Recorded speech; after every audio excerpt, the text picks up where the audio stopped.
Sybil slipped out to the barn to check on Colt Star. Overhead, low dark clouds were gathering. She stroked Star's neck and mane. Imagine, she said. Father has been gone all these weeks in search of supplies for his militia. Tonight he will finally be home. Wait until he sees how well I have trained you. Back by the kitchen hearth, Sybil helped her mother set down the pewter plates for dinner. As Sybil lit the candles, there was the sound of hoofbeats. She ran down the porch steps. Large drops of rain were falling. "Father," she shouted. "Father is home." Her mother and younger brothers and sisters rushed out to greet him. All through supper, heavy rain pelted the roof and window panes. Father told about how the supplies of medicine, clothing, and gunpowder he had secured for his militia. Everyone asked questions. Was it dangerous? Are there enough guns? Are the supplies well hidden? Father was explaining that more hiding places needed to be found when suddenly someone pounded on the door. Sybil turned to the mantel clock. It was past 9. Who could it be? A young man, drenched with rain and mud, stood on the porch. "Colonel Ludington, the British are burning Danbury." He stopped to catch his breath. "Look," he pointed east. A huge red fireball glowed in the sky. "The storehouse," Father cried. "Our supplies!"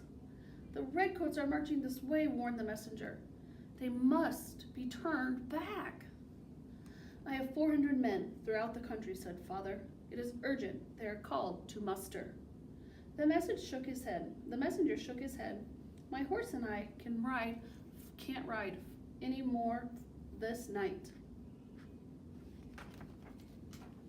Father frowned. "I must remain here to ready the men to march." Sybil listened closely. Someone was needed to call out the patriots. She would be brave like her father. She stepped forward.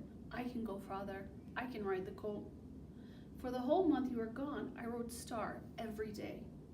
"It's too dangerous," Father said. "The men are scattered far from one another." "But I know the way," insisted Sybil. "I know the farms of our patriots."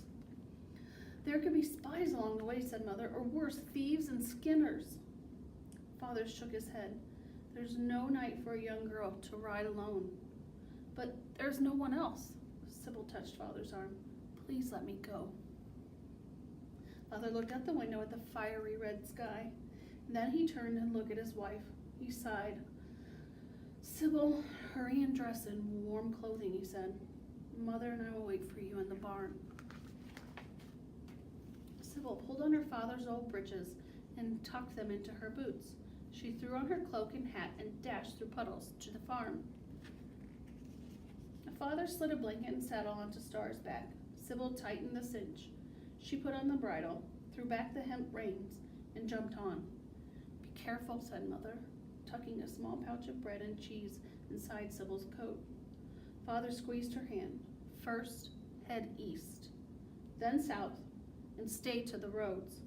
When you get off the farm of a patriot, alert him and ride on quickly. God be with you, my daughter." Sybil slapped Star's flank.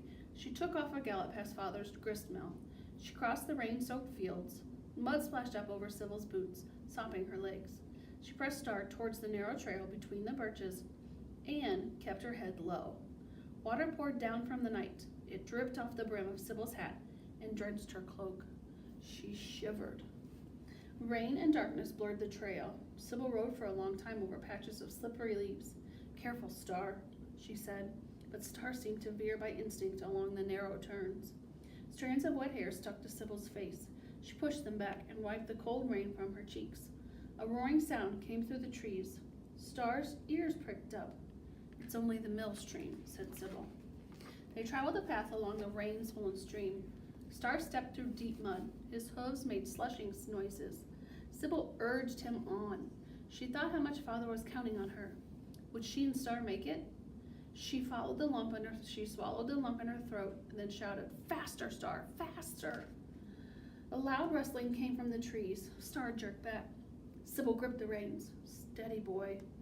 A deer suddenly leaped out and crossed their path. On and on they went, following the curve of the stream. They headed west. Finally, they neared a farmhouse. It belongs to one of Father's men, said Sybil.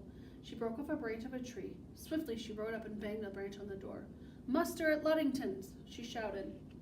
The glow from a candle shone in the window. The door opened and a man came out. Muster at Luddington's, Sybil said. The British are burning Danbury. The man waved, and Sybil rode on. She turned Star onto the path heading north, uphill through the dense woods. The winds whistled eerily. Sky and trees together were black as coal. Sybil knew it would be easy to lose her way, and thieves would be lurking. Hold tight. She leaned closer to Star's back. We can do it, Star. Climbing, Star panted as he made his way through the wet, thick brush. Twigs split and snapped, scratching Sybil's arms. Once, Star stumbled on a rock. Sybil slid from the saddle to check his leg. It seemed like forever they began to travel down the slope.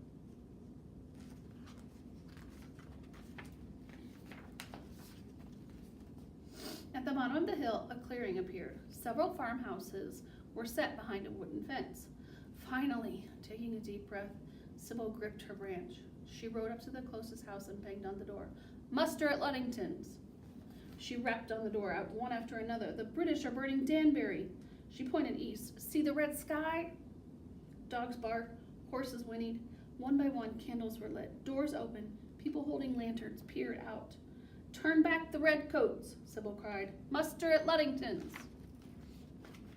Farther down the road, she begged on the door of a blacksmith's house. She rode up to the cooper's house and then to the tanner's.